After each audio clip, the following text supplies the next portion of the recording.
Bom dia, boa tarde, boa noite, concurseiros da ESA. Eu sou o Caio, passei no concurso em 2020 e esse é o canal Contribuir. A ideia do vídeo de hoje é contribuir também na sua aprovação em História, continuando a nossa sequência de aulas sobre Brasil Império. Agora entendendo o que foi o período regencial.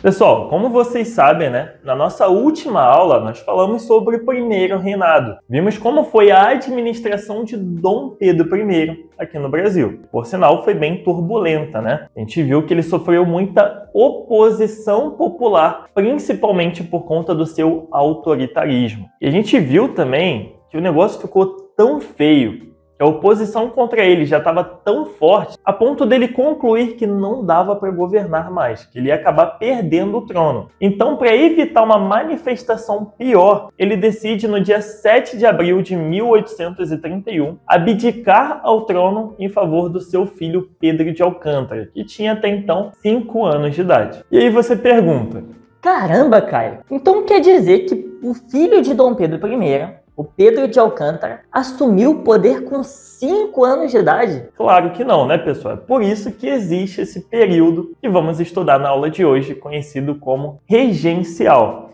Porque, de acordo com a Constituição de 1824, o Brasil teria que ser governado por um conselho de 3 regentes até que Pedro de Alcântara completasse sua maioridade, ou seja, até que ele completasse 18 anos. Bom, já adianto que esse foi um período de muita agitação, Nesse pedacinho de tempo aí, a nossa história vivenciou muita conturbação, tanto política como social também, com direito a muitas manifestações populares contra o governo central. Mas antes da gente começar a tomar ciência desses assuntos, aquelas rápidas orientações. Vamos lá que com isso daí eu sou bom, não se esqueça de copiar as caixas de texto que vão aparecer aí na sua tela. Prepare então, seu caderno de anotação. Desliga as notificações do teu telefone.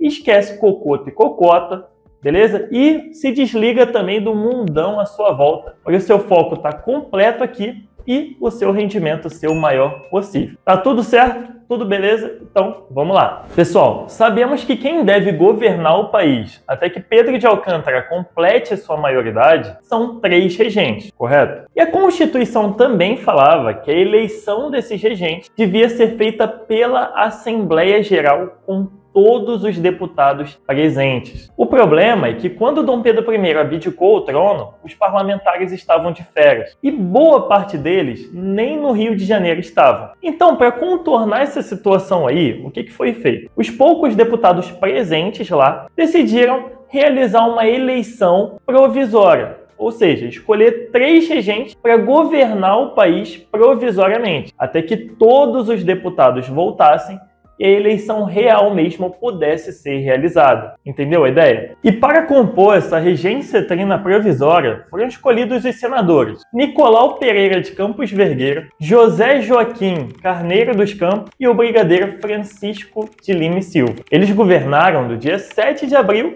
até o dia 7 de junho de 1831, por exatamente 2 meses de mandato. E as principais medidas tomadas foram, primeiro, readmissão do Ministério dos Brasileiros. A gente lembra que Dom Pedro I foi muito criticado por ter demitido esse ministério, não foi? Então, eles que não são bobos nem nada, retomaram isso daí. Outra coisa, prisioneiros políticos anistiados. Todo aquele pessoal que Dom Pedro I mandou prender no governo dele estão perdoados. Novo governo, nova era, novos pensamentos, bola para cima. E por último, também, e não menos importante, suspensão temporária do poder moderador. Bom, isso é o que a gente precisa saber sobre regência trina provisória. Foi um momento bem curto na nossa história, mas que aconteceram coisas importantes. Depois disso, foi feita a eleição dos regentes pela Assembleia Geral e deu-se início à regência trina permanente. Os regentes eleitos para o mandato de 4 anos, de 1831 até 1835, foram novamente o brigadeiro Francisco de Lima e Silva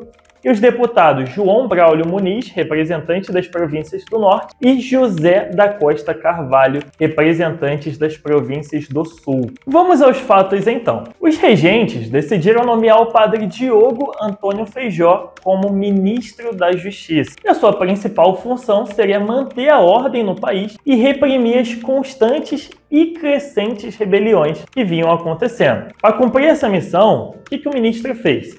Ele vai criar a Guarda Nacional, que era uma milícia armada dirigida por brasileiros abastados. E você me faz duas perguntas. Caio, como assim foi formada por brasileiros abastados e por que foi formada por brasileiros abastados? Com calma e bastante elegância para vocês entenderem. Tá? Vamos lá. Primeira pergunta do como assim. Veja bem, pessoal, o alistamento para compor a Guarda Nacional era obrigatório para todos os cidadãos com direito de voto nos municípios. Se vocês ligarem uma coisa na outra, já dá para perceber que quem estava compondo essa guarda, por conta disso, não era qualquer um. Porque a gente lembra que o voto nessa época era censitário. Então, já dá para perceber o seguinte, os integrantes, no mínimo, tinham uma boa renda, vinham de uma boa família, tinham recebido uma educação diferenciada. Vocês conseguem visualizar isso? Bom, se conseguiu, vamos partir para a próxima pergunta, do porquê, tá? Por que o pessoal tinha que ser abastado para compor essa Guarda Nacional? A resposta para isso se dá visualizando o exército nessa época. Porque, para falar a verdade, o governo central não estava podendo contar com o exército. Justamente porque parte da tropa era composta por pessoas mais humildes. Então, quando tinham movimentos mais populares, a tendência é que essas pessoas ficassem do lado dos movimentos, né?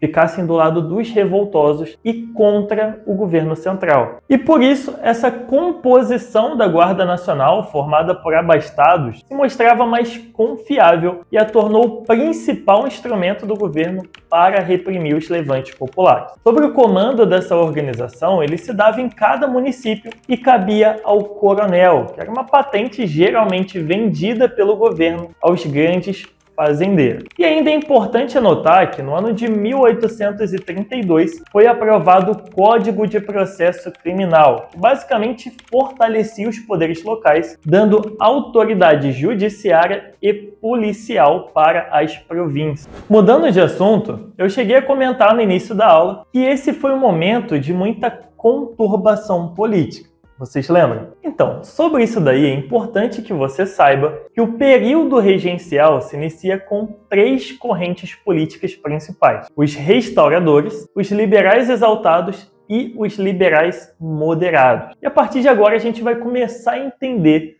sobre cada uma dessas correntes políticas aí. Começando então pelos restauradores, que também eram conhecidos como caramurus. Esse era o pessoalzinho que defendia o retorno de Dom Pedro I ao poder, tá? Eram contrários a qualquer reforma socioeconômica e favoráveis ao absolutismo monárquico. Tinham como líder José Bonifácio e como principal veículo de divulgação de suas ideias o jornal Caramuru. Até por conta disso que eles ficaram conhecidos por esse nome também. E a maior parte dos que seguiam essa linha de pensamento eram comerciantes portugueses, militares conservadores de alta patente e funcionários públicos de cargos elevados. Show? Próxima corrente política são os liberais exaltados, que também tinham o apelido de jorjubas ou farroupilhas. E dá para se afirmar que esse grupo era composto principalmente por proprietários rurais e membros das classes médias urbanas e do exército. Tinham como principais líderes o major Miguel Frias e o jornalista Cipriano Barata, e defendiam a autonomia das províncias e a descentralização do poder imperial. Os mais radicais defendiam ainda o fim da monarquia e a instituição da República, ou seja, pensamentos bem exaltados para aquela época e para aquela realidade, né? E para terminar, temos os liberais moderados, que também eram chamados de chimango. Esse grupo era composto principalmente por grandes proprietários rurais de São Paulo, Rio de Janeiro, Minas Gerais e região Nordeste. E pessoal, presta atenção aqui num detalhe, tá? A gente consegue visualizar essa corrente política estando entre os restauradores e os liberais exaltados, no meio, sabe? E por quê? Porque os liberais moderados, eles não concordavam com a volta do ex-imperador, que era uma proposta dos restauradores. Mas ao mesmo tempo, eles também batiam de frente com os exageros dos liberais exaltados. Pegaram a ideia? Ou seja, era um grupo formado pela aristocracia rural e eles descartavam as ideias que não eram dos seus interesses. Para simplificar, sua maior luta foi pela preservação da unidade territorial brasileira. Não permitir que as regiões se emancipassem, né? Assim como aconteceu com a América Espanhola. Defendiam também a manutenção da monarquia e da escravidão, interesse nato aí da elite agrária. Seus principais líderes foram o padre Feijó, o jornalista Evaristo da Veiga e o político Bernardo Pereira de Vasconcelos. Agora, presta atenção no seguinte. No ano de 1834, Dom Pedro I morreu. E a sua morte influenciou algumas mudanças nos pensamentos políticos brasileiros, tá? Porque, por exemplo, os restauradores, que era o grupo que defendia o retorno do ex-imperador ao poder, deixaram de existir. Não tinha um porquê mais eles defenderem isso se o ex-imperador já estava morto, correto? Outra coisa, os liberais exaltados também perderam muita influência. E quem passou a dominar de fato o cenário político brasileiro foram os liberais moderados. Mas é aquele negócio, né, gente? Agora ficou um negócio muito chato para os moderados, concorda? Não tem mais discussão, não tem mais debate, não tem mais briga. Pô, os caras estavam até sem motivação para ir trabalhar desse jeito. Não tinha mais emoção o negócio. Então eles se reuniram entre eles lá e falaram o seguinte: pessoal, olha só, a gente precisa resolver um problema aqui, tá? Porque pelo menos eu não tenho motivação nenhuma para sair da minha casa e vir trabalhar desse jeito. A gente não discute, a gente não briga, a gente não quebra pau. O que está acontecendo aqui, hein? A minha ideia é o seguinte: a gente tem que ver uns pontos que a gente discorda, tá? E nos dividir em dois grupos de novo. Porque assim não dá. A gente se dividindo, o pau quebra de novo, o negócio fica emocionante. E aí sim eu recupero a minha vontade de vir trabalhar. E com isso, com esse pensamento, que claramente não aconteceu, tá, pessoal? Uma brincadeira só. Mas saibam que os moderados se dividiram em dois grupos: os progressistas e os regressistas, tá bem? E uma nova fase de debate se inicia na nossa política. A maior discussão entre os progressistas e os regressistas girava em torno da liberdade administrativa para as províncias. Os progressistas eram aqueles que eram favoráveis a isso, formados em maior parte pela classe média urbana, clérigos e proprietários rurais de novas áreas. Eles vieram a se tornar o Partido Liberal um pouco mais à frente. Enquanto que os regressistas, formados por grandes proprietários rurais, grandes comerciantes, magistrados e burocratas, não eram adeptos a essa ideia de autonomia para as províncias. Na verdade, eles defendiam a extrema centralização administrativa e vieram a se tornar mais tarde o Partido Conservador. E aqui a gente fecha essa parte de correntes políticas,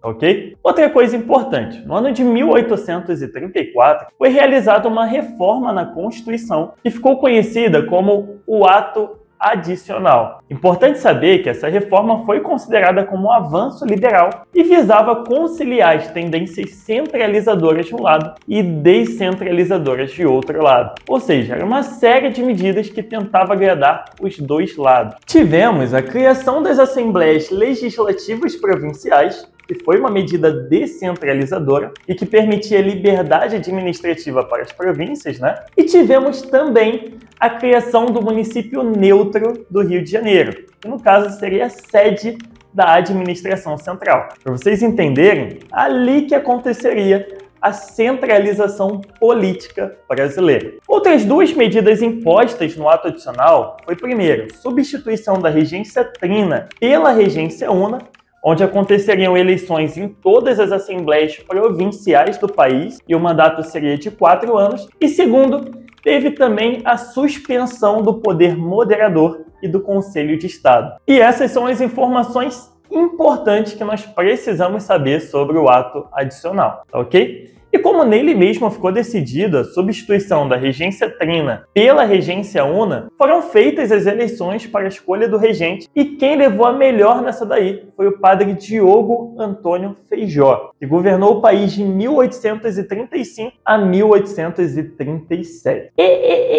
Peraí, Caio. Tu não tinha falado que o mandato seria de 4 anos? Pelas minhas contas, isso daí não tá batendo, não. Sim, pessoal, mas entenda o seguinte. Nesse momento, o Brasil tava uma confusão doida, tá? A situação aqui estava bem difícil. E por quê? Feijó, ele era da ala progressista, ou seja, daqueles que concordavam com uma maior autonomia administrativa para as províncias. O problema é que durante o seu mandato surgiram manifestações populares e fortes, como a cabanagem no ano de 1835, a farroupilha também no ano de 1835 e a sabinada no ano de 1837. E os regressistas não perdoavam. Eles acreditavam que todas essas manifestações estavam surgindo justamente porque as províncias estavam com mais liberdade. E além disso, ainda acusavam Feijó de não conseguir impor ordem no país. Então, por conta dessa forte oposição regressista e também por sua incapacidade de conter as revoltas do período, Feijó vai renunciar ao cargo no ano de 1837, faltando 2 anos ainda para o término do seu mandato. Com a renúncia dele, foi eleito Pedro de Araújo Lima, que era um senador pernambucano vinculado à ala regressista.